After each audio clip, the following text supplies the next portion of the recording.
Chhattisgarhi video देखने के लिए हमारे चैनल को सब्सक्राइब करें और दबाएं इस बेल आइकन को ताकि हमारे वीडियो के नोटिफिकेशन आपके पास पहुंचे सबसे पहले।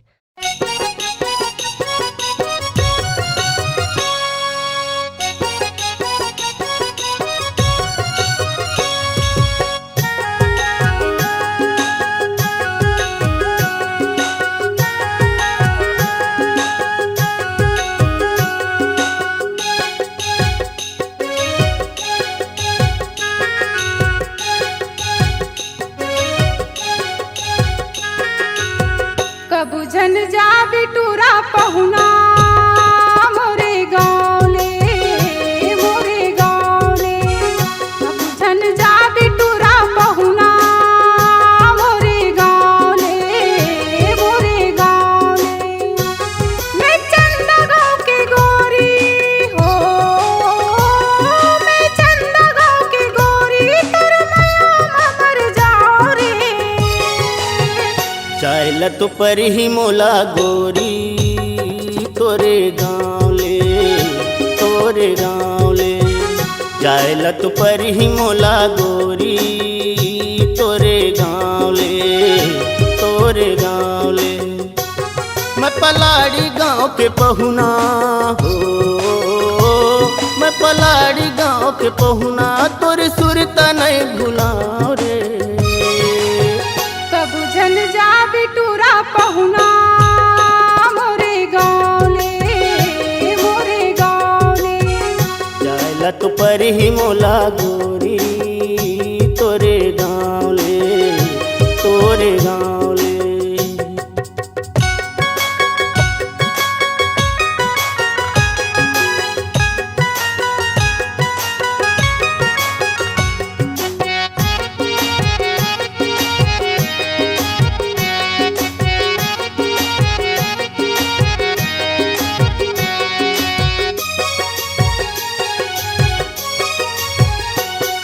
परस माए पहुना मोर मन ला भाए, वही पुराना फिल्म के गीत मोला सुनाए, वही पुराना फिल्म के गीत मोला सुनाए।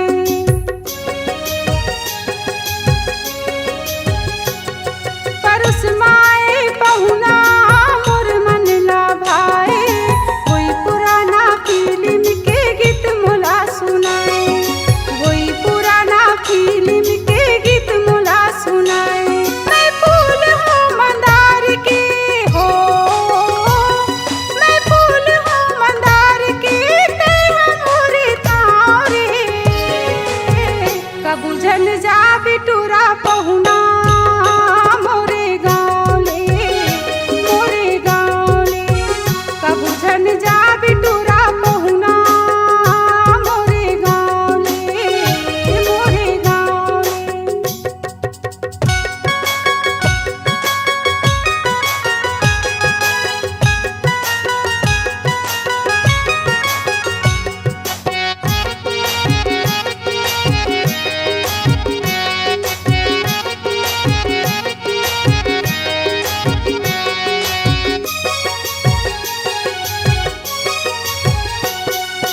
जब ते जाबे पहुना महुला लेके जाबे, महुला माया कर दे मोर करा माया पावे, महुला माया कर दे मोर करा माया पावे।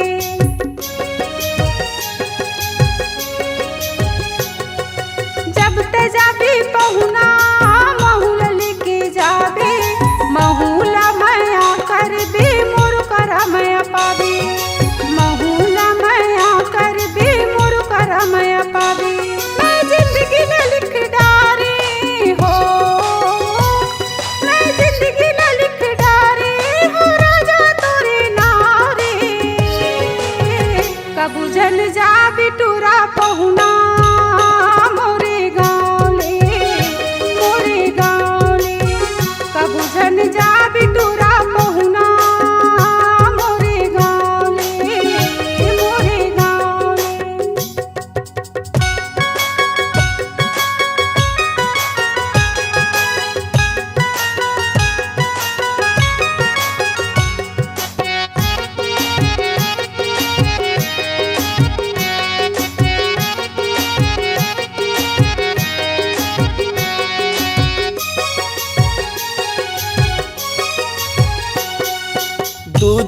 बर आए रहे हो गे मोला महीना, तोर माया माँ भूला गे मैं पलाड़ी गाँव के पहुना, तोर माया माँ भूला गे मैं पलाड़ी गाँव के पहुना।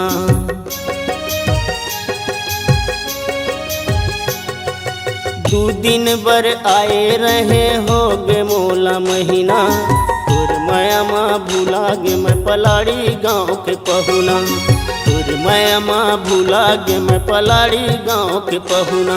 मैं वादा करत हावो, मैं वादा करत हावो करियो तोला मैं बिहारे,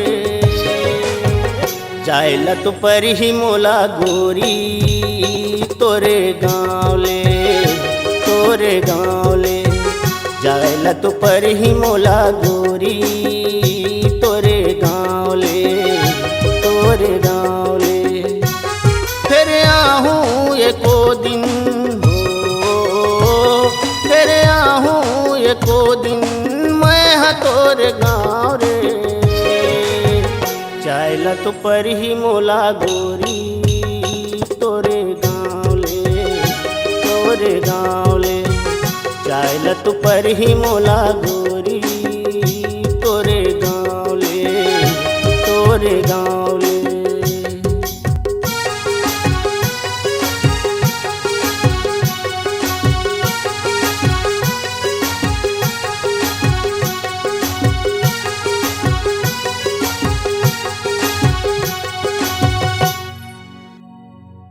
अगर आप अपनी आवाज को एक नया आयाम देना चाहते हैं तो चले आइए मल्टी ट्रैक डिजिटल रिकॉर्डिंग के लिए संपर्क करें HK म्यूजिक कंपनी, कोटा डबरी, चांपा, छत्तीसगढ़। मोबाइल नंबर है 9329238487 और 8085380339।